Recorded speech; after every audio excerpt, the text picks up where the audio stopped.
Kaixo, Mikel! Kaixo, Eugeni! Zer gauduz? Ondo nago, bai.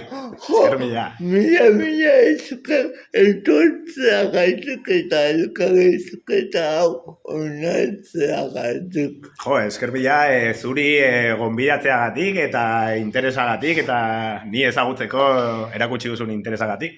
Mikel, nungoa zaga. Ni Barañaingoa naiz. Bai, Iruñaren ondoan dagoen herri batekoa. Zer polita Barañain. Bai, bueno, ez da izugarri polita, baina bai, hor egin dut beti nire bizitza eta hor pasatu dut gaztaroa eta bai. Zergatik filosofia? Zergatik ikasi nuen filosofia, edo zergatik filosofia. Bai.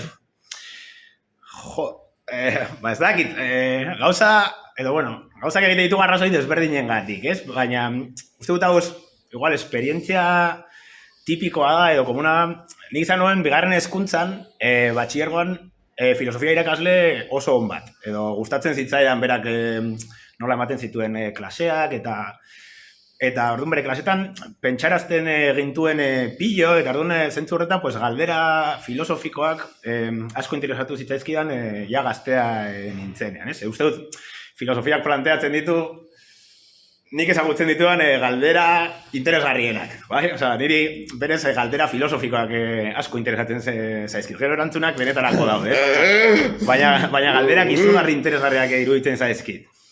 Eta gero igual, orduan alde batetik, filosofia beti interesatu zait, baina gero ere, askotan egiten ditugu gauzak ez horren arrazoi ez dakit idealengatik edo eta egia esan, nire kuadrillako edo nire klaseko lagunon batzuk Donostin ikasi behar zuten, guk Barañaingoak izan da, Iruñeko aldamenekoak, eta orduan, ni zortea izan nuen eta nire gurasoek lizentziatura ordaintzeko gaitasuna zeukaten eta 18 urterekin dena pagatuta edo dena gurasoek pagatuta lagun batzuekin ona Donostira ikastera etortzea, plan ona zen, eta hemen filosofia euskeraz, gainera ikasteko aukera zegoen, eta orduan plana ere, plan ona iruditu zitzaidan 18 urterekin. Orduan horregatik ikasi pokatu nuen filosofia ikasten. Zer eman dezute ikasketa horiek? Zer ematen dizu filosofiak? Berez, orantxe bertan, eta azken 7-8 urtetan filosofia eman didana batez ere da ogibide bat, edo lan bat. Azken zorionez, azken 8 urteetan, uste dut, filosofia irakasle bezala lan egite egon naiz, batzutan bigarren hezkuntzan eta azken 7 urtetan iaia hemen unibertsitatean. Gasteizen letren fakultatean. Orduan, filosofiak eman dian lehenengo gauza, ogibide bat edo bizitza irabazteko lan soldatapeko lan bat izan da.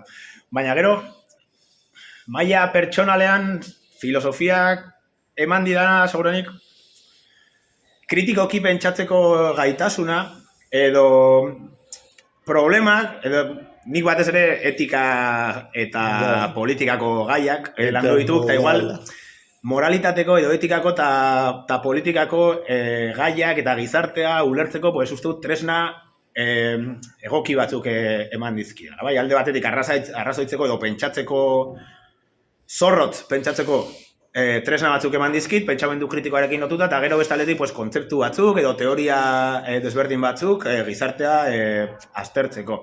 Gizartea eta nire bizitza pertsonala baitare. Zentzu horretan, uste dut, ekarpen estimagarria edo ona egin didala filosofia. Etika, morala, nola ulertu beharko genituzke konzeptu horiek? Etika eta morala edo kontzeptuak definitzea beti komplikatua da, eta horrelako kontzeptu potoloak, ez, etika edo morala, batzuk berizten dute morala, edo esaten dute morala dela, gizartetan dauzkagun arau moralak, edo talde batzuk defenditzen dituzten balio edo arau moralak, eta gero etika izango litzatekeela hoien inguruko gogoeta kritikoa, ez? Baina, bereizketa horiek ez dakit bereziki garrantzitsuak diren. nik esango nuke etika eta morala eta politika batez ere urrandi batean balioekin lotutako auziak aztertzen dituztela, bai?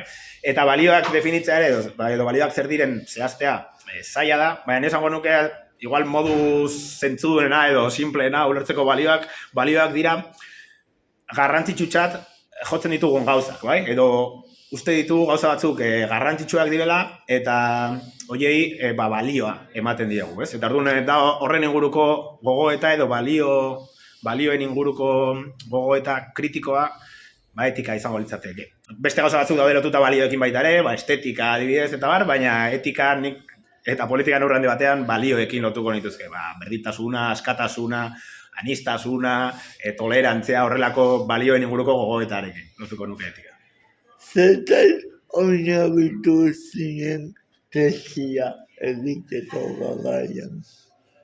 Tesia, bai, ni egin duen tesia animalien eskubidei buruz. Bai, bueno, gai interesgarria. Egia esan, ez nekien zeri buruz egin nahi nuen tesia, Zer, apuntatu nintzen pixka bat, doktoretza ikastarora, batez ere, zintzoa izango da, lan egiten hasi nahi ez nuelako. Bai, ikerketa eta horrela interesatzen zitzaidan, baina oso garbi neukan ez nuela, ahalmena edo aukera baldin banuen, ez nuela lan egiten hasi nahi, oraindik. Ze bizitza osoa neukan soldatapean lan egiten hasteko. Eta orduan, doktoretzara apuntatzea aukera interesgarria iruditu zitzaidan. Baina, gara, apuntatu nintzen, eta ez neukan nola gai bat bereziki interesatzen zitzaidana. Eta, karo, gero, ailegatzen da, eta egin bar genuen, orain master amaierako lanaren antzeko zerbait izango litzatekena. Eta, karo, gai bat aukeratu behar zen lana egiteko, eta ni ez nekien zeri buruz egin. Eta orduan, hor, apunte batzuk ere pasatzen, klase batekoak, etikako klasetakoak, ikusi nuen hor apunte, ni dukala margen batean apunte bat jarrita, Peter Singer, Liberación Animal. Eta atentzia daitu zidan, Liberación Animal, osea, ideia raroa iruditzen zitzaidan, zer gertatzen zaila animaliei, edo askatuak izan behar izateko, edo lako gauzak. Eta irakurri nuen liburua, eta asko interesatu zitzaidan. Edo uste nuen, gai oso interesgarriak planteatzen zituen, eta filosofikoki izaten nuen, liburu honek esaten duenarekin, ni ez nago ados, edo kontra nago. Baina argudioak eta ematen zituen arrazoiak eta bar onak ziren.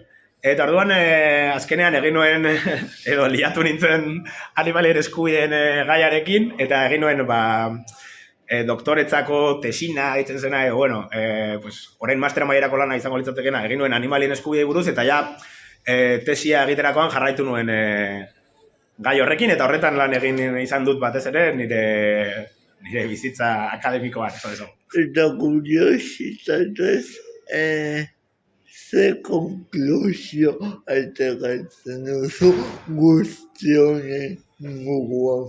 Laburbildu.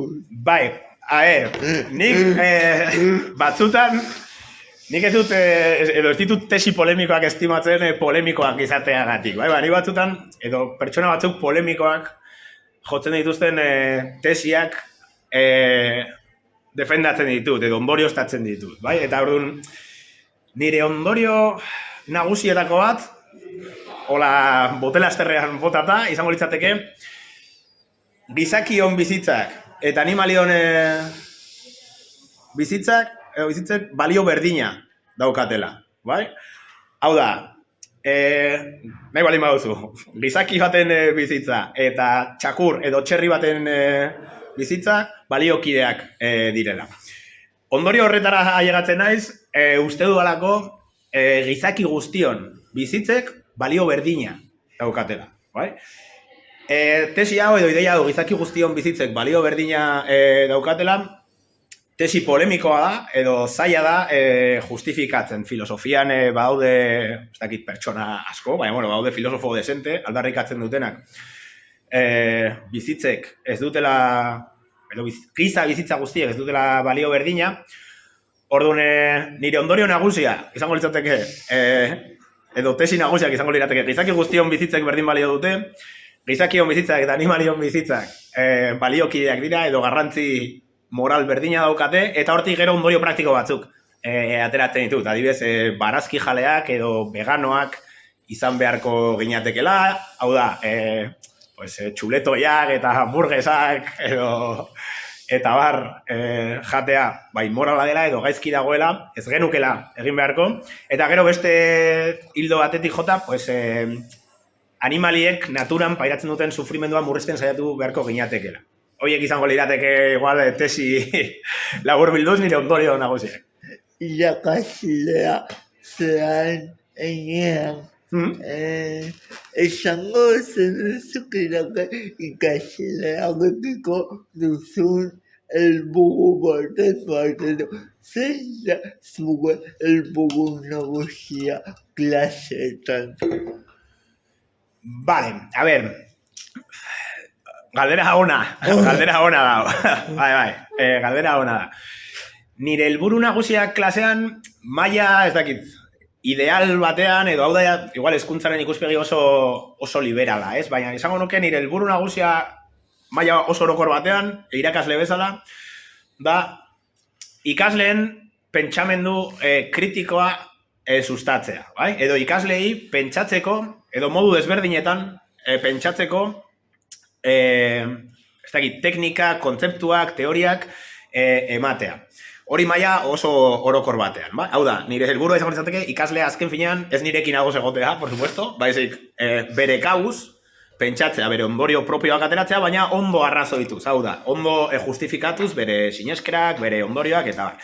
Baina, bueno, hau maila esan dezagun, ideal batean, gero maila praktikoan, claro, nik ematen ditut klaseak, nik filosofia ikasi dut, baina ematen ditut klaseak historiako graduan, artearen historiako graduan, eta eman dut baita ere urte desente klase gizarte langintzako graduan, bai?